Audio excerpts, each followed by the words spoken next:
Visakha AU engineering కళాశాల గ్రౌండ్స్లో ఘనంగా ప్రారంభమైన 30వ సిఐఐ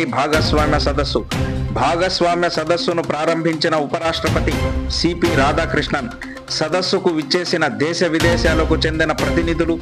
ప్రముఖ పారిశ్రామికవేత్తలు, పెట్టుబడిదారులు